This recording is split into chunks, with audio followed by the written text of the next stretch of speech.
before we go into a time of individual and corporate worship, let us turn to a verse in Isaiah 61:7. మనం ఆరాధనలోకి వెళ్లే ముందు వాక్యం నుంచి Isaiah 61:7 చదువుకుందాం.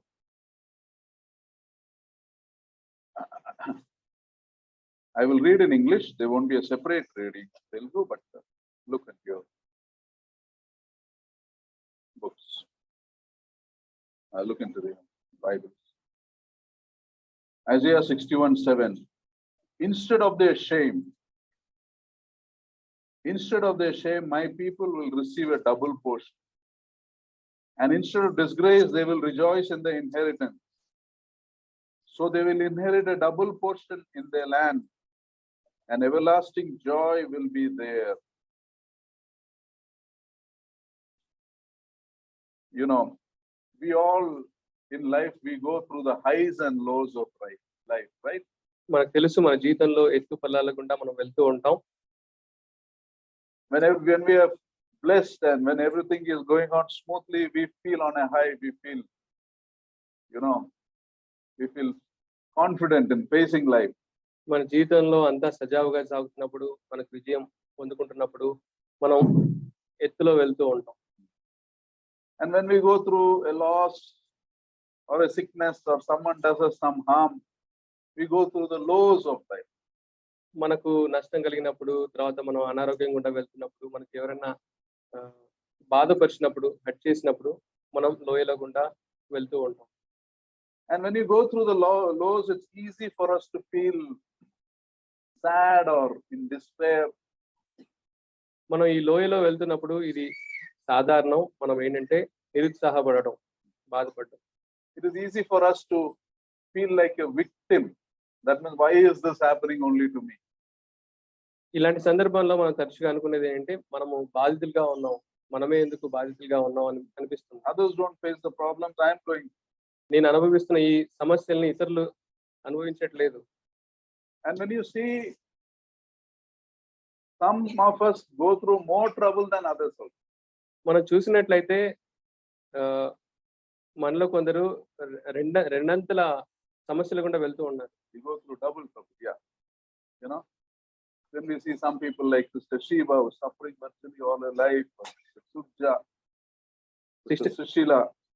Sister Sujja గాని, Susheela aunty కానీ, ఉమా అంకుల్ వైఫ్ కానీ, వీళ్ళని చూసినప్పుడైతే వీరు రెండింతలుగా సమస్యలను ఎదుర్కొంటున్నారు. Maybe some of you also, they are going through a long time of suffering.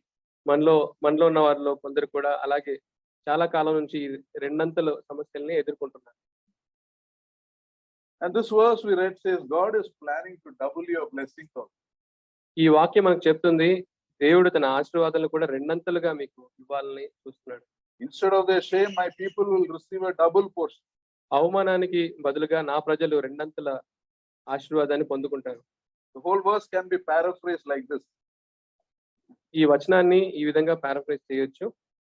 Because you got a double dose of trouble in life, your inheritance in the land will be doubled and your joy will go on forever. మీరు రెండంతల సమస్యల్ని మీరు ఎదుర్కొన్నారు కాబట్టి దేవుడు నిత్య సంతోషాన్ని మీ దేశంలో మీకు అనుగ్రహిస్తాడు. Therefore, when we go through trials and discouragement, we have a choice to make as believers. విశ్వాసులుగా మనకు ఎంపిక ఉంది, మనం ఎందుకు చేసుకోవాల్సింది. When we go through the difficulties, are we going to live bitter and discouraged lives, always thinking I'm a victim of my circumstances, or are you going to believe that God is in control? So మనం ఎలా తీసుకోవాలంటే, మనకు వచ్చే సమస్యల ముందు మనం ఈ సమస్యల వల్ల నేనే బాధితుడిని అన్నట్లు మనం చేదుతో ఇలా బాధపడుతూ వెళ్ళాలా, or are you going to believe that God is in control? లేదా ఇవన్నీ కూడా దేవుని నియంత్రణలో ఉన్నాయని మనం విశ్వాసంతో ముందుకు వెళ్ళాలా? Are you going to believe that God is ordering your steps right now? మన యొక్క ప్రతి అడుగుని దేవుడు ఆజ్ఞాపించినట్టు మనం నడుస్తున్నామా? Are you going to believe that his plans for you right now are for your good? ఇప్పుడు మనకు ఏదైతే ఉందో అవన్నీ కూడా దేవుని ప్రణాళికలో దేవుడు మన మంచి కోసమే ఉంచాడని మనం నమ్ముతున్నామా? And especially as believers who have tasted the Lord's love and goodness, It is very important for us to switch over to a victor mentality and not a victim mentality. So విశ్వాసులంగా మనం రుచి చూసి ఉన్నాం, ఎన్నోసార్లు దేవుడు మనకు జయాన్ని ఇచ్చాడు. So దేవుని కృపను మనం రుచి చూసాం. మనం ఏంటంటే ఈ రుచి చూసిన తర్వాత దేవుని యొక్క శక్తిని మనం గ్రహించిన తర్వాత ఏంటంటే మనం విక్టిమ్ లాగా ఉండం, కానీ జయించు వారంగా మనం ఉంటాం, బాధితులుగా ఉండకుండా. Because the sad things that happened in your life is not how your story is going to end. మీరు ఏ పరిస్థితిలో ఉన్నారో ఆ పరిస్థితిలోనే మీ కథ ముగియదు. We have some amazing examples in scripture. లేఖనాల్లో మనకు చాలా ఉదాహరణలు ఉన్నాయి. People who went through trouble for no fault of theirs, double trouble.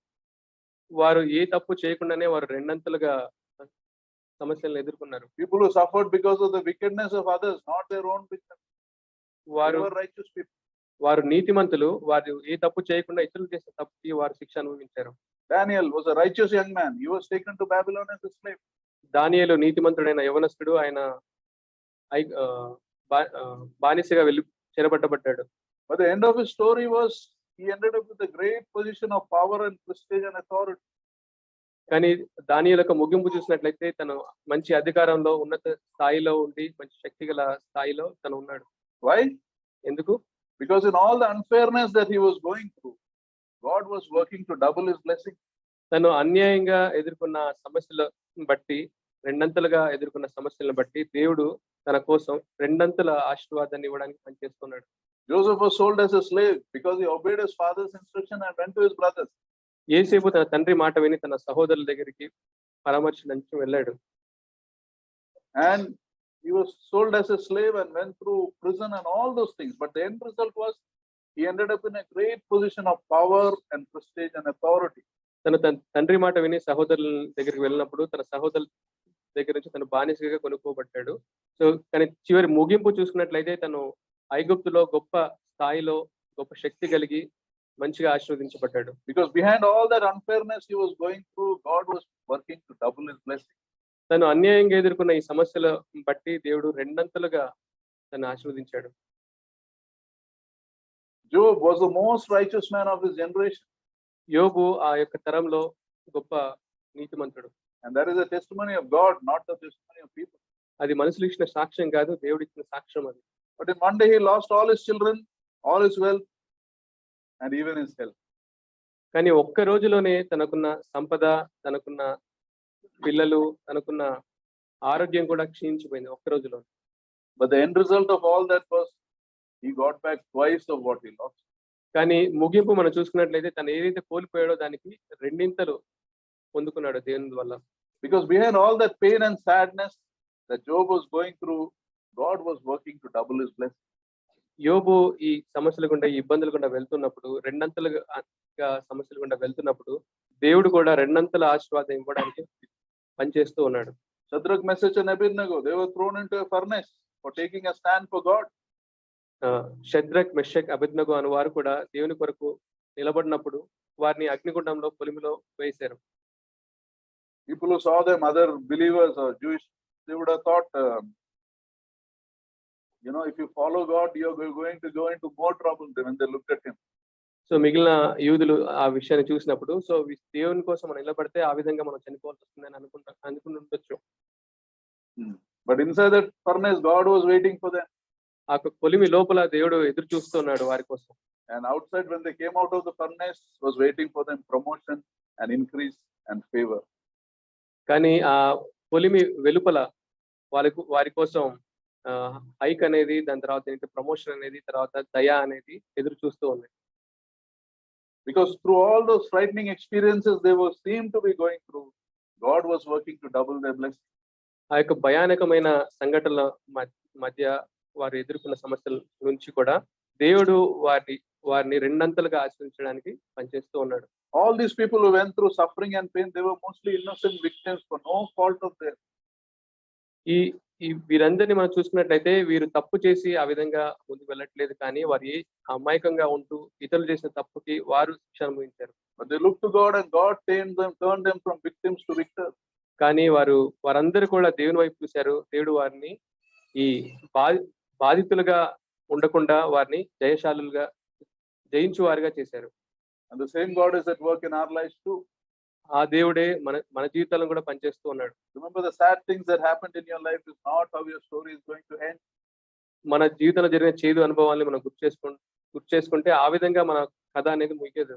The discouragement you are going through or you have been going through all your life is not how your story is going to end. మన మన జీవితంలో జరిగిన సంఘటన వల్ల నిరుత్సాహపడకుండా, so ఎందుకంటే మన జీవితం, మన కథ అనేది ఆ విధంగా ముగియదు. God says He'll pay you back double of the unfair things that have happened. So మన జీవితంలో అన్యాయంగా మనం ఎదుర్కొన్న వాటిని బట్టి రెండంతలుగా దేవుడు మన కోసం ఆశీర్వాదం తీసుకురావడానికి పనిచేస్తున్నాడు. Whatever has happened in your life, God is going to make it up for you. మన జీవితంలో ఏది జరిగినా సరే దేవుడు మన వెనకాల ఉన్నాడు. He knows who hurt you. దేవునికి తెలుసు మనల్ని ఎవరు హర్ట్ చేశారు అని. He knows what you have lost. మనం ఏది కోల్పోయామో దేవునికి తెలుసు. He knows what you're struggling with. మనం దేని ఎదుర్కొంటున్నామో కూడా ఆయనకు తెలుసు. Depend on Him and He's going to bring you out of all that. So ఆయన మీద ఆధారపడితే అవన్నీ కూడా తిరిగి దేవుడు ఇవ్వగలడు. He's not just going to bring you out, He's going to bring you out better. అది తిరిగి ఇవ్వడం మాత్రమే కాకుండా చాలా మంచిగా శ్రేష్టమైనది దేవుడు తిరిగిస్తాడు. What we see today is our problems and our struggles. ఈ రోజు మనం సమస్యల్ని, ఇబ్బందుల్ని మనం చూస్తూ ఉన్నాం. What you don't see today is how God is planning for you your promotion and your increase and His favor.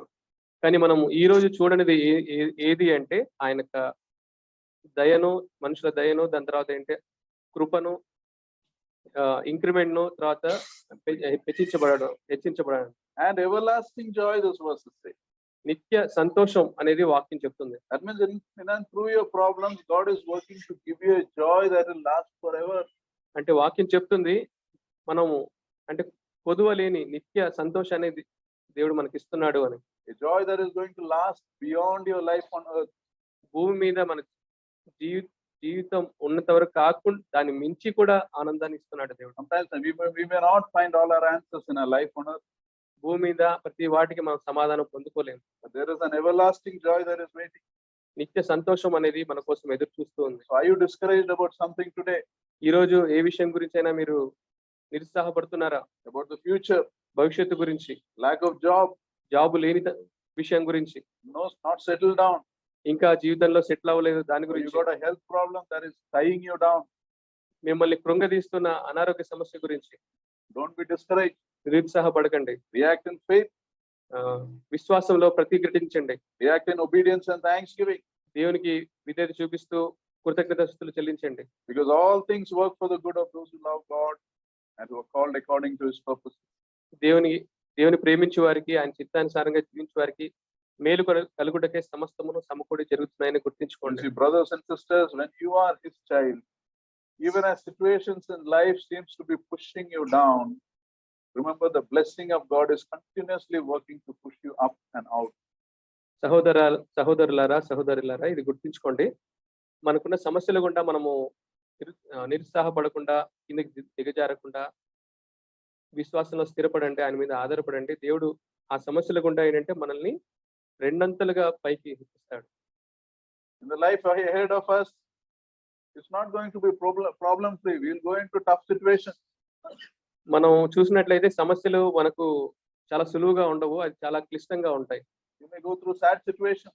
బాధాకరమైన సంఘటనల గుండా మనం వెళ్ళాల్సి వస్తుంది. But you can be sure that God is going to work. He's working in all those situations. కానీ ఇలాంటి పరిస్థితుల మధ్య కూడా దేవుడు మన కోసం పనిచేస్తున్నాడని గుర్తు. And those situations is kept as a blessing for you.